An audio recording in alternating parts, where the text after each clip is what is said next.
No, let's go. Let's go ahead and hit live. All right. No, I mean, it's what to me is what my class is all about. My class is in scripture to the point where I like dialogue. I'm not a big fan of monologue, so I like dialogue. So what you're asking could also help someone that's there. So we go through all the protocols and the welcoming and all of that. And so sometimes I'll give an answer that is not from the subject matter of me, but maybe God may give insight, and I don't have it written, and that could have helped thousands of people. So now your question is what?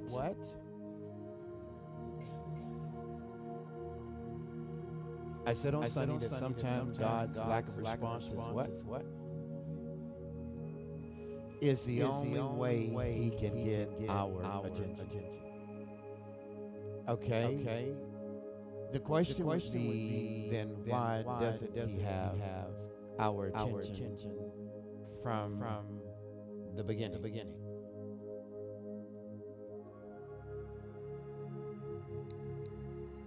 Objects need wants, okay? Feelings, emotions, okay? So what was your question to me?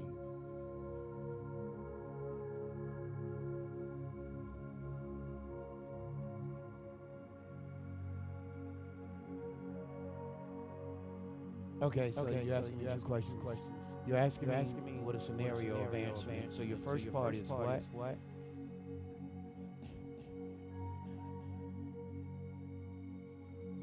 Is this lack of answering is just letting us do us. I think this is a twofold part. Because there's a text in the Bible that says that he turns an individual over to a reprobate mind. Are you all guys good? He turns an individual over to a reprobate mind. And the only way, not the only way, but one of the most significant ways that can happen is that an individual will not line up with God. It's a continuation act of refusal to listen and to follow. All right? Because sometimes when God doesn't answer, it doesn't mean that he's angry with you, doesn't mean that he's displeased with you, and it doesn't mean that you're displeased with him. Sometimes God has a waiting period. The old school would say a trial of your faith. It's sometime to refocus you in the middle of focusing, and sometimes it's to see if you will stay with the process. And have you actually overcome the shortcoming of the test that you fell before? One could be, well, God didn't answer, so I'm going to take charge. The other one could be, in being patient with God, we become impatient. And so then sometime God sits and sees if we're going to follow his plan. The other reason sometimes that God has an answer is because we have not looked for the details in the issue. Sometimes when there's a problem, there's also a direction. And so with my feelings and my emotions, I ignore the direction in the problem. Somebody tell you something, stuck on what happened versus the solution. Now we can move on. We can't fix this anymore. The timeline has lapsed. Does that make sense? And so when it has lapsed, sometimes God is trying to see if you're going to keep going back and trying to resurrect it. So sometimes God is saying, I'm trying to see if you're present. I'm trying to see if you're focused on moving forward. I'm trying to see if you've learned the details in the situation, or you still hung up on because it happened. So the Bible says that God never leaves us, he will never forsake us. He doesn't leave, but he doesn't always answer. Because sometimes, and I'll share this with you, sometimes it's the curing of God. It's the strengthening of your faith. If God answered everything immediately when you ask, then there's no test and there's no trial. There's no learning, there's no understanding, there's no experience. So then we fall into the pattern where we think every time we ask God, He's just going to do it. And many times what we're asking God, He's already given you the blueprint within yourself to do it, but you want Him to do it, because if it fails, now let me say something. Nobody would probably admit this. We think God fails. We do. Because the result isn't what we wanted. Those that was rooting in the NBA championship and praying and all of that for their team, and their team didn't win or didn't make it to that round with all the predictions and all the media and all the hype. There's a lot of hurt feelings. So now are you going to drag on about what you can't change? Or are you going to tune in to what you can change? That's where you'll find God. And this is not the most best example in the world to give you, but He said to Jacob, my servant Moses is dead. When God is finished with something, He doesn't go back and revisit it. He moves on. Yes, He moves forward. He moves on. So as we did that, and it's right around 6:59, what we want to do is welcome you to another opportunity to gain and advance our lives with successful living. This is why I don't mind the questions. The broadcast season is about don't gamble with your inheritance or your future or your children's future. We've been kind of dabbling in the perception of we can't. And I've said this and I've seen the results of audience and those across the nation. I want to welcome in the Greenwood campus. We are here at the Greenwood campus, to our virtual campus, and to our global partners. We thank you for all of your help and support. We do have the climax of the food bank every fourth Sunday. So if you want to give a monetary donation online, you can do that at houseofreconciliation.org. You can go to Givelify and look for the House of Reconciliation. And also you can do it through Cash App. We've done good. And as I was thinking earlier, many times we make things an event. And what we're really trying to do is make it a process, and make it a process of serving in the community. Our prayers are continued for those that are in Haiti, and our Haitian brothers and sisters who are with us every Sunday through broadcast, through our ambassador, Sister Rosita Pierre. We're thankful for all of you. So when we can't be everything. And sometimes, to your question, why God pauses or slows down, is because sometimes you're trying to be everything to everybody, and you're trying to be in everything, and you're nothing to yourself. There's no personal investment. There's no spiritual investment. We are consumed with dad, mom. We're consumed with job. We're consumed with social status. And God says, where are you at? Where are you at spiritually? I see your car, I see your house, I see your job, I see your bonus, I see your children. But what I don't see is I don't see you. I don't see the spirit growing that I've placed in you. Oh, I see the feelings. I see the emotions. I see the disappointment. And I'm really bewildered by the discouragement. I see the fear. I see the loneliness. I see the pain. But what I don't see is you. So we can't be everything to everybody and nothing to ourselves. God did not bring you into this world, into this universe, for you to give everything to everybody and can't find your own identity. You don't know what your inheritance is. And see, here's the problem. Media and society has given us this perception that everything is going to come to you and I on a silver platter. And we don't understand that the seed has to die and germinate. Then it's reborn. And there are some things that you have within your spirit that can't be born until some things in your spirit die. Until we get control of the me, myself, and I. Oh me, oh my, I think I'm gonna die. You have a life. I want to share something with you. We spend more time crying over people and over loved ones than we should. But we spend more time on what was and what has passed in our life than building the life that God gave you. How many of us are truly seeking God to live the life that God has given you? No one else gave you that life but God. God did not give you life to be oppressed, to become depressed, and to be oppressed, to be suppressed. God didn't give you your life for that. Whatever challenges, naturally, spiritually, mentally, behavior-wise, you may not be able to overcome it. Some things we have no control over, but you can manage it. You can manage it.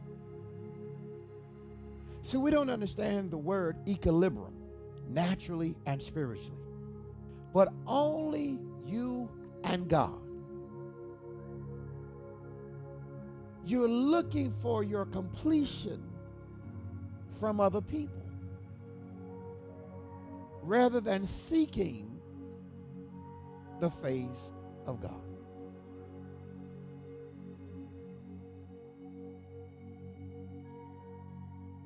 You don't enter into his presence asking. You have to enter into his presence through worship. You can't enter into his presence demanding. This is why in the tabernacle, there was an outer court and an inner court, and then the holies of holies. You just can't bust through the gate. I want to see Jesus right now. You have to cleanse yourself, wash yourself, position yourself, open yourself, worship yourself, thought of yourself. You haven't even been in contact with your spirit because you've been drowning through your feelings and your emotions. Your intellect and intelligence and spiritual insight is nowhere in sight. Let me give you a new word. You're just an emotional bomb that's waiting to happen. This is why we have so much road rage and large department store rage. You can just watch a whole channel on some of our larger departments. I don't want to call anybody's name because I need some grants from everybody. And I know there's a wonderful person out there that would go to a particular company. He talked about y'all. The building has nothing to do with your behavior. The people in the building has nothing to do with your behavior. You are supposed to be in control of your behavior. But if you're not in control of your feelings and emotion, and that is the first two things that most people do every day, is respond to everything out of the most weakest vessels that you have. Feelings and emotion. How I'm still feeling about yesterday. It rained on me yesterday. My dog got wet yesterday. My cat, I couldn't find him for 4 hours yesterday. I just washed my car and we had a thunderstorm. Somebody was so upset yesterday, they said, well, I guess the farmer's happy. I said, who? I guess the farmer's happy. Farmers are happy because there was rain. See, here's the thing. Most people are not happy unless they're in their comfort zone. And if you're going to grow, you're not going to grow in your comfort zone. You're not going to grow. You're not going to grow with the same knowledge that you had yesterday. So real quick, we have the reading of personal accountability. I think the topic tonight is why details. And so to go back to your question was, I think in it you were trying to say, does God just leave you there? No, I don't think he just leaves you there, because his eyes are always present.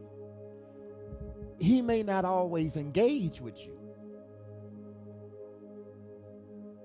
Now you can ask me why. Because first of all, you're not in line. You're not in line with you, and you're not in line with his word, and you're not in line with him.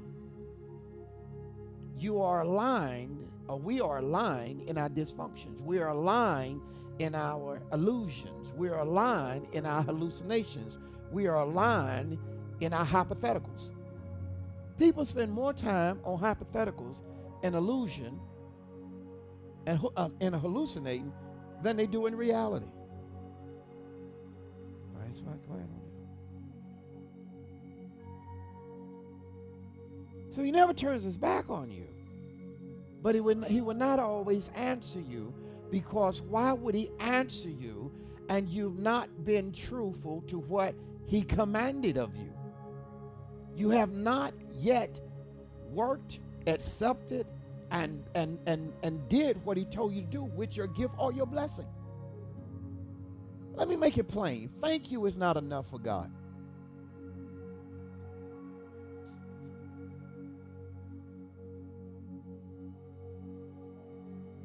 We take time and orchestrate celebration for birthdays and for graduations. How much time do you orchestrate for God? And there's no need of praying, and you still don't get results. Some people pray, they're at church, they pray, and nothing never changes. And prayer is not about changing so many things, as prayer is about developing you. The first effects of prayer should be within oneself.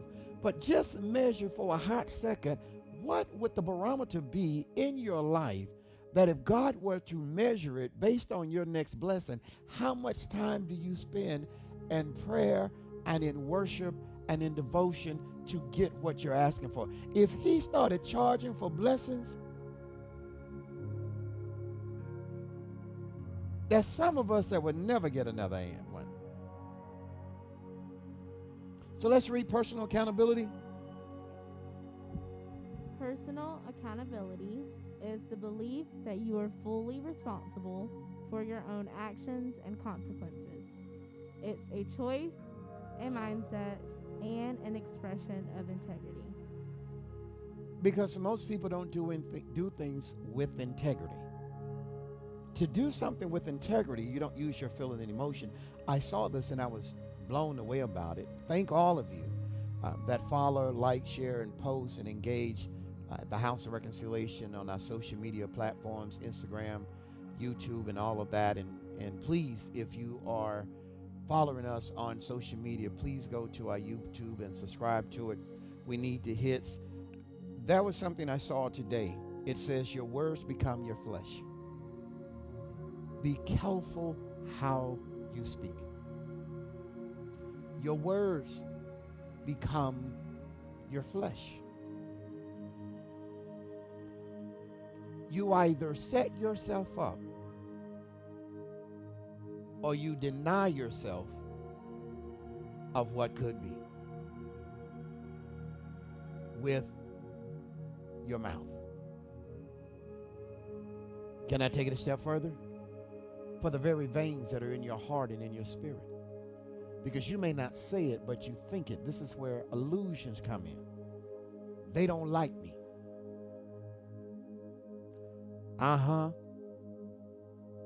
Look at them. You can set your own self back in your mind. This is why I use the term, why details? Words are empty without action.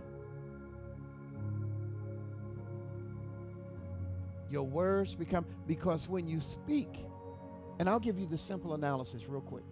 Any of you tried to work out? Any of you said you were going to stop eating sugar? Any of you said you were going to stop eating potato chips? Any of you said you were going to go on a diet? And look like everything happened. That you can't start walking. You wake up and get that soda pop. You wake up and grab that caffeine. You said today was the day, because your flesh is always against your mind.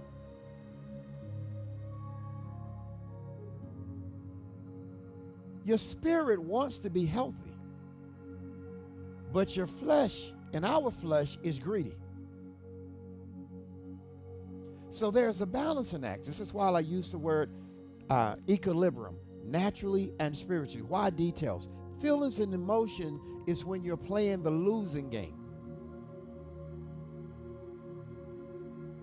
Here is something that I saw. It says, vision without action is a daydream. Action without vision is a nightmare. Got a couple things I want to share with you. Here is the thing that should be happening. I'll say it again. Vision without action, someone says, is a daydream. Action without vision is a nightmare. I'm going to ask you a question. Are you in sync with your spirit and your future? Are you in sync?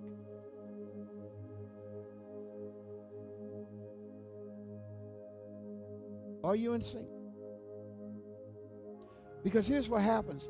If you have a vision, if you have a dream, it goes from your mind to your spirit to, here's a new word, the process center. Most people are not processing their ideas to see if they're going to be relevant or possible.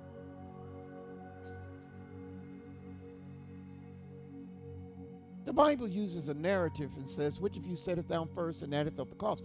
Which of you are willing to sit down and process your life and say, this is where I'm at? Quit trying to be a superhero and say to yourself, look at the age group. Father Time never loses. And the window of opportunity continues to shrink. And I haven't forgotten about the shrinking window.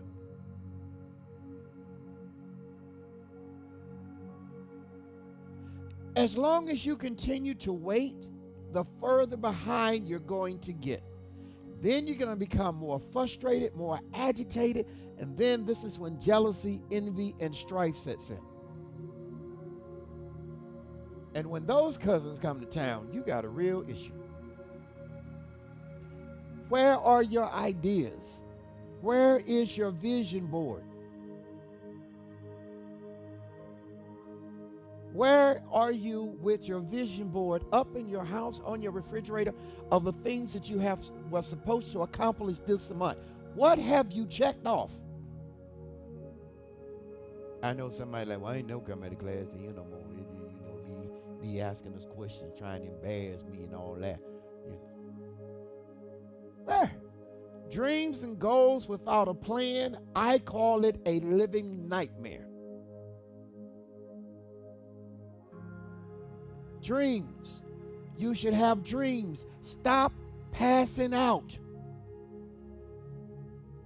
Anybody, and I know nobody will admit it, anybody ever went to sleep and woke up crazy? Because what was going on in your head was just straight crazy. You know, I'm talking about like flying with no wings and no airplanes. You just flying. Not flying, flying. Yeah, Superman, you don't even have on a cape. You just out there.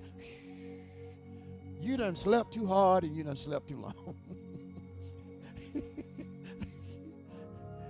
Yeah. You ever had that? You ever just woke up crazy? Yeah. Yeah. Oh, you slept too hard. You passed out. See, most people now are not sleeping. This is why you have these beds that they have and all this stuff and gadgets and warm your feet and all that, because they're trying to get you in a state to where you can calm down. If you go to sleep with all those volcanoes going off in your head, how are you going to wake up peaceful and in love? Then you feed your madness. Give it some coffee. Monster in the morning. Then people will say, you must not have had your coffee. I don't know which is worse, bad breath or coffee breath. You just wake up, you're just in a hurry. You passed out from a nightmare and you woke up to a daymare. Dreams and goals without a plan is living a nightmare. It's time to take personal responsibility for your future. Now watch this. Come on, let's get real. I use a little term, real talk for real people. It's not that easy, right? I'm gonna give you an insight. For every difficulty, there's an opportunity to overcome it.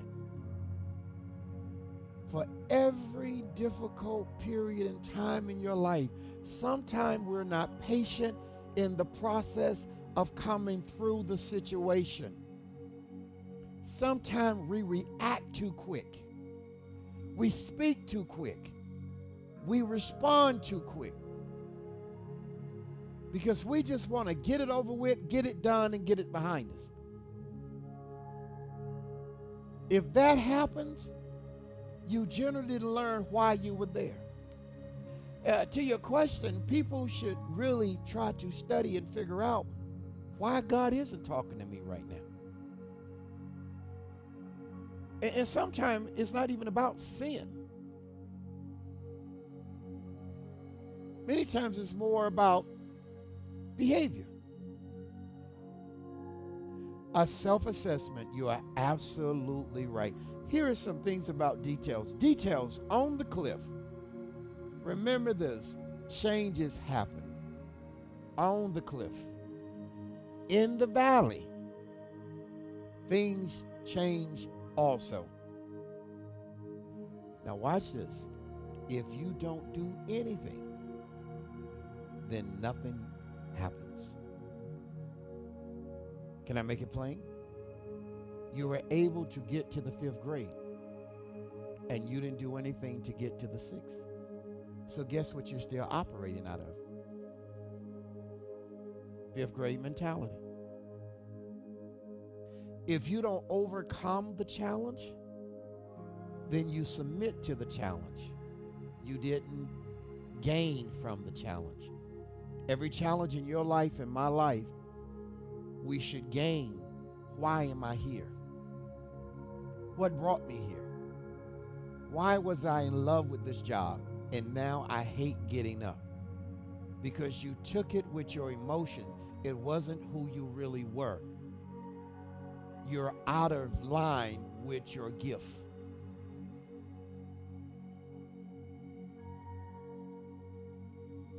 Can I get in the club with my paint shirt on and drop the mic and leave now?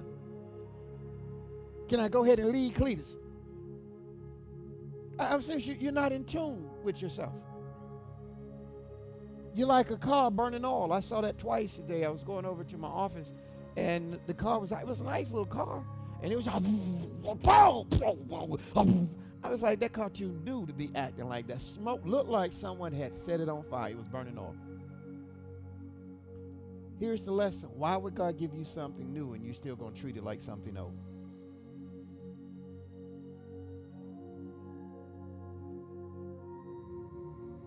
You can't take when God gives you something. God gives you tomorrow. You still depressed about yesterday. No, oh no, yeah, I'll go. Yeah, I had a bad day yesterday. Yeah, I don't believe they like me. Look, if I'm supposed to be there, somebody gonna move over. How many times has the opposition caused you to become stagnant? We want to pay. We don't want the experience. We don't want the requirements. And we don't want the responsibility. But we want to pay. I hope and wish that someone wakes up in reality and realize that's not going to happen. Yeah, we don't want to go through the process. Here is what: for every difficulty, there is an opportunity to overcome it. The question that I would say: are you ready to pay attention to the details? I gave out a couple things last night. I don't know if I have them. I think it was ask, listen, understand, and communicate. Let's do that again. Need to ask. See, you can't ask if you already assume what someone's going to say. You need to ask a question and shut your mouth and shut your brain off and open your ears to listen. And then regurgitate back to them, is this what you are saying? So we can communicate effectively, not in an illusion, not, I can't think of my other word, hallucinating, and not hypothesizing. And what's the other one? As one, it's an H-E-X, hypothetically. Yeah, you can't, see, I'm trying to tell you something. I mean, he talking about me. Let me tell y'all something. I would not have to study if I needed to talk about you guys. I don't need to study. I can just look at you. I can just look on YouTube. Look on social media. I can just look and find and come in and talk.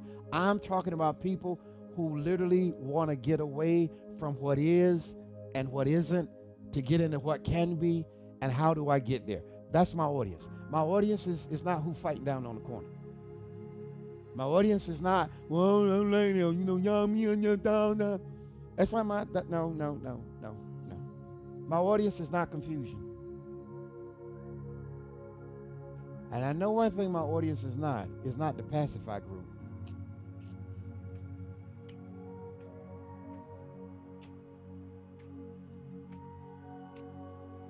I got a pacify. They hurt my feelings today. Even Braylon laughing. Braylon like, oh, you ain't gonna make it a hit, and if your feelings got hurt, you come to the wrong place and that's your you think they cut your hand off for stealing? Ooh, you finna get your neck cut now. Here's what I want to share with you. Do not be afraid of the stretching of God in your life. Can I make this plain? What God has for you, your runway is not big enough for him to land the plane. And so this is why some of the prayers and we had that sometimes he did, you're not open enough. God doesn't want to give you something and you're overwhelmed by it.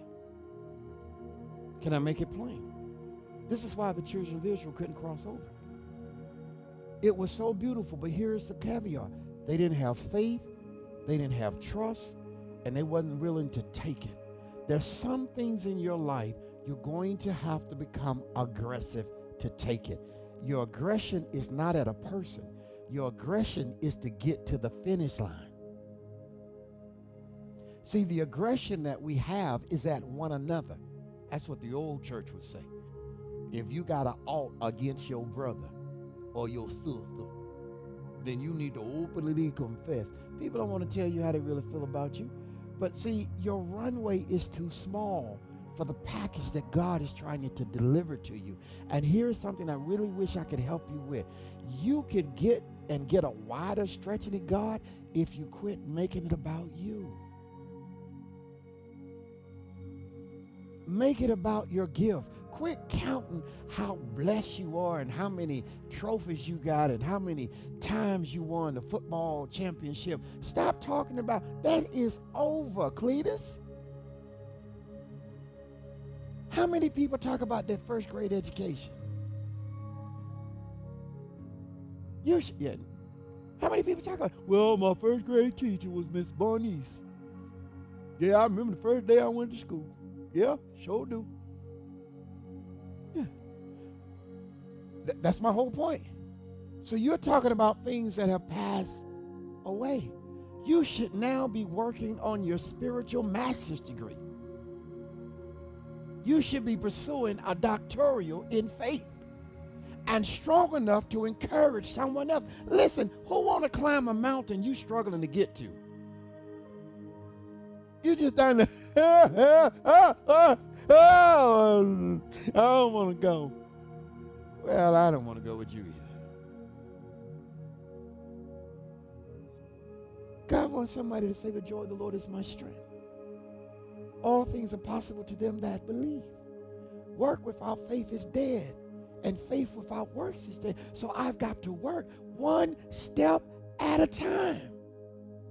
You're trying to eat the whole loaf. Oh, it's going to take 4 years. Might take 5 years to finish. You haven't even got started. Oh, I think I can do it. One step at a time. One step. You're trying to skip over the steps. Pay attention to the details. One of the things I tell people, I know don't nobody want to hear this. You make $16 an hour, but you act like you make $23. But by the time they take taxes, you only bring home $9.50 an hour. So why are you trying to act like you all that?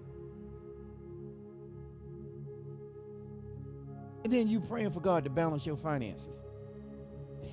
Why would God balance your finances and you're not living in reality? You make what you net. Anybody want to go with me now? Okay, that's why don't nobody like for me to teach finances, okay? Because you setting a budget on your gross, and you don't ever get your gross. Come on. You don't ever get your gross. You need to set your budget on your net. Most people are setting their budget, and you go there, and you tell people, what do you make? Oh, I make $18.75 an hour. Oh, you can afford this $55,000 car.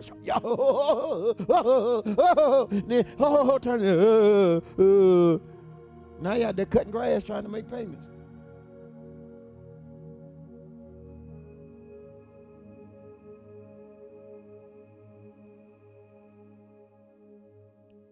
The stretching of God and the understanding and expansion of your peripheral vision. This is how you and I open up the runway for God to deliver in our lives. I can tell you a quick story. I was working on something, and sometimes you be praying, it'd be 2 o'clock in the morning, you're trying to finish up some reports, and you get an email and it say, denied and declined. And so when I see denied and declined, I don't even open it up, because then what I started thinking, I would not let my emotions take charge.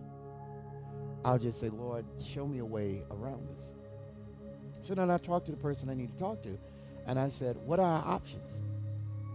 See, you let the enemy tell you no. It's just like sometimes filing for disability. They're going to tell you, no, you don't qualify. It's like filing for a veteran's benefits. Oh, no, you don't qualify. Well, you got all your credentials, you were a veteran, and just no. You get that sometime for years. And those that don't continue lose. Because eventually, they're going to have to give it to you. And so when I got that notice, declined and rejected and all of that, I said, what about options? And here's what they said. They said, we can resubmit it and have them reevaluate it. See, sometimes some of you quit too early in your life.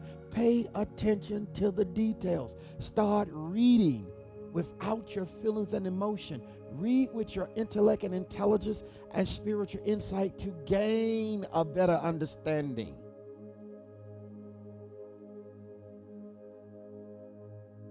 and then be effective learning how to communicate. Because Bishop Noel Jones said it this way.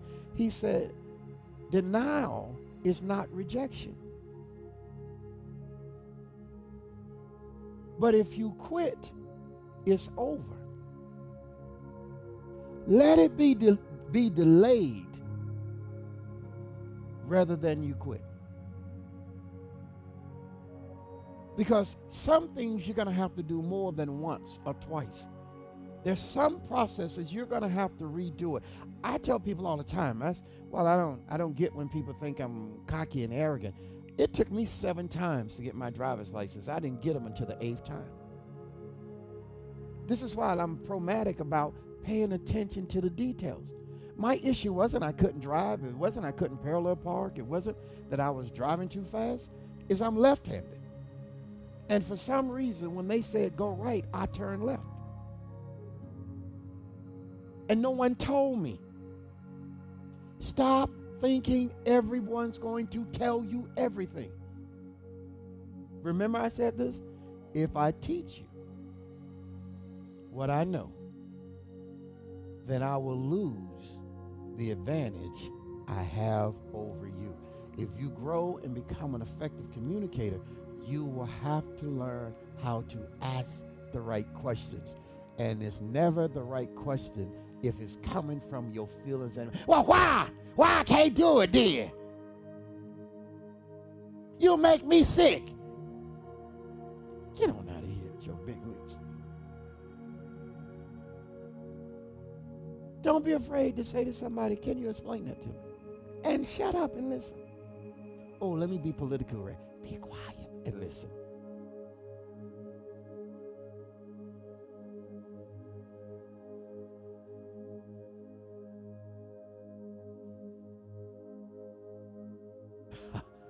I like that one. Grow up on the run.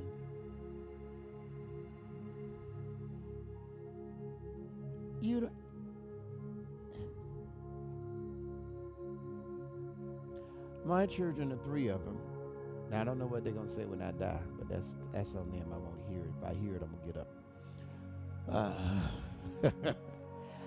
I made it purposely in my heart. I never wanted to yell at my kids because I knew what it's like to be oppressed, depressed, and suppressed. And so I always wanted those 3 to know how to be communicated to, especially when you have daughters. Yelling is not always the answer. Like you say, raising them on the run. That's a powerful thing. Raising them on the run. You're under stress. You put your kids under stress. Your whole household's under stress. And so everybody's yelling and screaming at each other. And then when you go out in society, they wonder why I'm hearing your conversation and I'm 8 tables from you because you talk so loud. We have to, we really need a whole new generation that learns how to speak in their library voice. I've always had the perception, now this is personal, if I have to yell at you, then I've not communicated to you effectively. Which means I may have to bring you in and sit down and create that bridge. Because you will never get it in life if everybody has to yell at you. This is why we have so much problems outside of the home, because in the home it's accepted. And when you get out here in society, it can be seen as aggression. It can be seen, if somebody got to tell you 20 times, that's the issue. That's a communication issue. Either it's a psychological issue that needs some assistance with maybe some behavior management courses. But we shouldn't. God didn't make us to be yelling and screaming at each other all the time. Now, I know my grandmother, my founder and pastor used to say, nobody should raise their voice unless the house is on fire. Now, if y'all want to go get her, she down there at Greenwood Memorial Gardens. Look for Dr. S.L. Campbell. That's my grandmother. Knock on her, and if she get up, tell her I say, come on back real quick. I got something to do. I got something I got to do. I'm going to be gone. As we leave the stretching of God, what you need from God, do you have the space to receive from God? That's not God's responsibility. That's ours. God bless you. I'll see you soon.